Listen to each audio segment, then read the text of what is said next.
થાય? શું છે એ પહેલું સ્ટેપ્સ?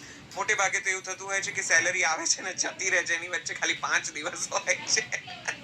એમાં પછી તમે એમ કહો કે આટલું બચાવો. તો એ મોટે ભાગે હવે આ મોંઘવારીના સમયમાં કે આજની લાઈફસ્ટાઈલમાં છેડા ભેગા નથી થતા. What you suggest? તમે શું એડવાઇસ આપો? હા, તો એમાં બહુ સરસ તમે પ્રશ્ન કર્યો. આપણે જે પારંપરિક રીતે ટેવાયા છે ને, એ income minus expense is equal to savings. Hmm. આવી રીતે આપણે બાળપણથી જોતા આવ્યા.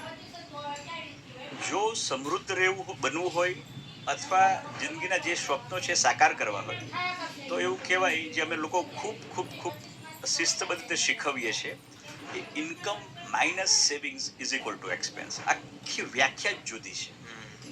એ પેલા તમે જે આપણે કહ્યું ને કે 5 જ દિવસ સેલરી રહે છે, એનું કારણ છે કે આપણો સ્પેન્ડિંગ પ્લાન રેડી છે, સેવિંગ્સ પ્લાન રેડી નથી. Right. So that is very come from. બીજો તમારો સવાલ હતો કે તો કદાચ આ હા, બહુ હા, જ હા. મહત્વનું છે. હું Okay. થોડું એમ્ફેસાઇઝ કરું એની Please. પર. તો પહેલું પગથિયાનો પહેલો સિદ્ધાંત જ એ છે કે તમે તમારી આવકમાંથી બચત કરીને પછી જે રહે એમાંથી ખર્ચો કરો. ખર્ચો કરીને જે રહે એને બચત ન ગણો. બિલકુલ, આટલું બરોબર છે? બિલકુલ, બિલકુલ, બિલકુલ. બીજું તમે કહ્યું કે યંગસ્ટર્સનો અભિગમ બદલાયો છે, સેલરી ખૂબ વધારે આવે છે, પેસિવ ઇન્કમ બીજી ફ્રીલાન્સિંગની પણ હોય, ફેમિલી ઇનહેરિટન્સ પણ હોઈ શકે.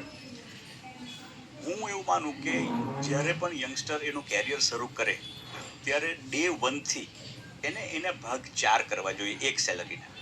30% એના પોતાના ખર્ચ માટેના, 30% બચત માટેના, 30% મિલકત વસાવવા માટેના. કાર લેવી છે, ઘર લેવું છે, જૂની લોન રીપે કરવું છે. લોન રીપે એટલે ઈએમઆઈ જે છે એ 30% હોઈ શકે, 30% તમારું આ રોકાણ હોઈ શકે, 30% તમારો એક્સપેન્સ હોઈ શકે, અને 10%